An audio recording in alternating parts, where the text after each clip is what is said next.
이시안의 읽은 척 책방. 안녕하세요. 성신여대 겸임 교수이자 지식편의점 시안책방의 주인 이시안입니다. 도리안 그레이의 초상은요, 제목을 워낙에 많이 들어봐서요, 대부분은 이미 보았다 라고 생각을 하시거나 아니면 내용을 대충 아니까 볼 필요가 없다라고 생각을 하시는 분들이 많은데요. 사실 한 번쯤은 원전을 읽을 필요가 있는 책입니다. 줄거리뿐 아니라요, 이게 자꾸만 작가인 오스카 와일드 본인이 얘기하는 게 아닌가 싶을 정도로 느껴지는 작중 인물이 있거든요. 해리라는 인물이 있는데 이 해리경의 워딩 같은 것을 보는 재미가 정말 쏠쏠합니다. 오스카 와일드는 원래 위트 있는 말, 독설 이런 걸로 유명하잖아요. 오늘 소개해드릴 책은 바로 그 오스카 와일드의 도리안 그레이의 초상입니다. 도리안 그레이가 쓰여진 시기는요, 우리나라로 치면 철종 때예요. 삼정의 문란으로 밀란이 자주 발생하던 바로 그런 때죠. 그런데 이때 쓰여진 이 소설이요, 지금 읽어도 굉장히 트렌디하게 잘 들어맞게 느껴집니다. 특히 도리안 그레이 책의 메시지는요, 지금에 와서야 더욱 빛을 발하는 것 같습니다.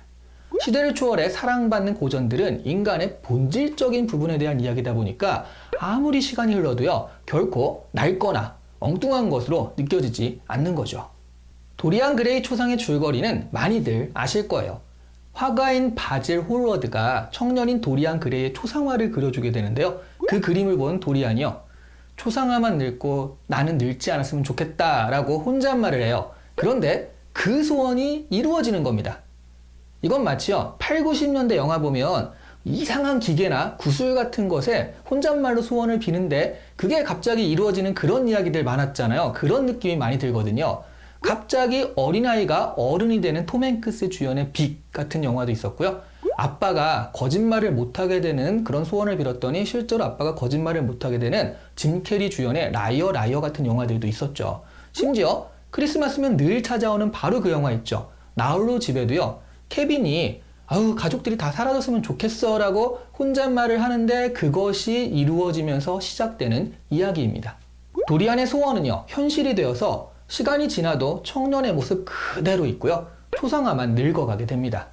하지만 초상화가 그냥 늙어간다라는 표현보다는 도리안이 타락하고 악행을 저지를수록 추악하게 변해간다라는 표현이 조금 더 맞을 것 같네요. 이 초상화는요, 도리안 그레이의 양심이었거든요. 이건 은유라기보다는 소설에 직접적으로 언급이 됩니다. 초상화는 도리안의 양심이었다라고요. 조금 소설에서 이렇게 직접 언급하니까 약간 TMI 같은 느낌도 있는데요. 원래 작가인 오스카 와일드가 시니컬하고 비꼬는 말투로도 유명하지만 그에 못지않게 말이 정말 많은 것으로도 유명하더라고요. 소설 역시 직접 설명하는 게 많습니다. 도리안은 결국 초상화를 그려준 화가까지 죽이는데요. 여러 가지 악행이 쌓이면서 양심의 가책을 느낀 도리안 그레이는 초상화를 파괴하게 됩니다. 하지만 그건 곧 자신을 죽이는 행위가 되었습니다. 이것이 도리안 그레이의 초상의 이야기입니다. 그런데 이야기 전개 가운데는 제가 빼고 설명을 드렸지만 소설에서 결코 빼놓을 수 없는 인물이 나오죠. 바로 해리 워튼경입니다. 해리경은요, 도리안 그레이의 악행을 이끄는 인물이에요. 궤변과 자기합리화로서 악영향을 미치는데요.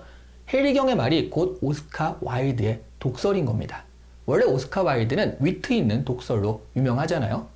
오스카 와일드가 한 말 중에 젊을 때는 돈이 다인 줄 아는데 나이 들면 그것이 사실이라는 것을 깨닫게 된다, 이런 말도 있고요. 도리안 그레이의 초상 작품 중에 나온 말로는요, 남자는 여자를 사랑하지 않는 한 어느 여자하고도 행복해질 수 있다, 이런 말도 있습니다. 그야말로 해리경의 이야기는 그대로 오스카 와일드의 생각과 말이 되고 있습니다. 오스카 와일드는요, 이 작품의 세 인물에 대해서 자신과 비교하는 표현을 했다고 합니다. 해리는 대중이 보는 나, 독설이나 궤변 찍찍해대고 막 그런 거 있죠. 그리고 화가인 바질은 자신이 생각하는 나, 예술가로서의 자아를 생각한 것 같아요. 그리고 주인공인 도리안은 자신이 되고 싶은 나다라고 얘기를 했다고 하죠. 도리안 자체는 굉장히 매력적인 사람이니까요. 그 비슷하게 저는 프로이트의 이론으로 보자면 이 작품에서 도리안은 자아인 에고고요. 그리고 해리는 본능에 따라 움직이는 이드, 화가인 바질은 양심을 경고하는 슈퍼 에고로 생각하기도 했습니다. 도리안 그레이의 초상은요, 오늘날에 우리에게도 시사하는 바가 많습니다. 기본적으로 우리 모두가 도리안이거든요. 도리안은 자신의 외모와 양심을 맞바꿉니다. 양심에 꺼려지는 악행을 할수록 초상화는 늙고 추해지지만 도리안은 여전히 18세 청년의 얼굴을 하고 있습니다. 보통 우리가 양심에 꺼림직한 일을 할 때는요, 대부분 정신적인 이득보다는 외형적인 이득을 위해 하는 거잖아요. 정신적 성취를 위해, 열반에 들기 위해 양심을 판다. 이런 표현은 너무 안 어울리죠. 그런데 100억을 얻기 위해 양심을 팔았다. 같은 표현이 잘 어울리잖아요. 보통 우리가 양심을 어길 때는 재산이라든가 지위, 명예, 이성 이런 것들을 위해서 합니다. 속임수와 거짓말 때문에 양심은 병들지만 외형적으로는 더 재산이 늘어난다든가 지위가 올라간다든가 하는 변화를 가지게 되는 거죠. 이런 것들이요, 악행을 거듭할수록 양심인 초상화는 병들지만 도리안의 외형적인 매력은 그대로인 이 소설의 상황과 똑같습니다. 그런 면에서요, 우리 모두는 도리안 같은 갈등과 망설임 속에 살고 있는 것이죠. 과연 우리는 우리의 초상화를 찍고서 양심을 해방할 수 있을까요?